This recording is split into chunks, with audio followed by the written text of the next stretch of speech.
obviously it's just a horrendous tragedy what occurred in Las Vegas. We're still learning more by the minute as to what occurred.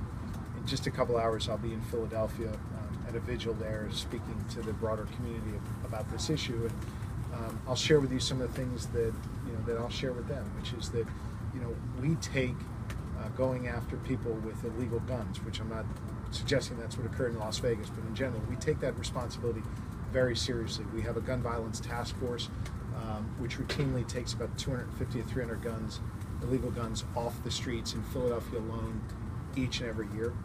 It's a successful program. We have about an 80 to 81% conviction rate. Compare that with a roughly 50 or so percent conviction rate in Philadelphia for other crimes. So it's going well. I've appealed to lawmakers to allow me to expand that gun violence task force to communities that are impacted by gun violence, places like Chester and Harrisburg and Reading and Erie and Hazleton, and communities across Pennsylvania, Norristown, Pottstown, that really could use some added focus on dealing with illegal guns.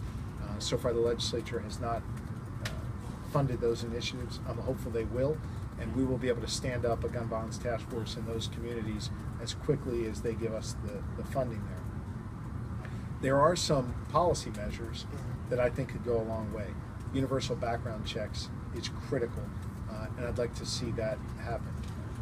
I think it is important that as part of the background check process that mental health be a huge part of what is considered, and I think we have to learn more obviously about what happened in Las Vegas, but it would not shock me if a greater emphasis on mental health turns out to be one of the issues there. I think we have to ask ourselves as a society whether or not we really need military-grade weaponry making their way out into the community. I'm a strong backer of the Second Amendment, and I know it's my job as the Attorney General here in the Commonwealth of Pennsylvania to protect everyone's rights, including people's Second Amendment rights. I think even those who are strong supporters of the Second Amendment recognize that while you might want a gun or guns to protect yourself, or a gun or guns to go out and hunt,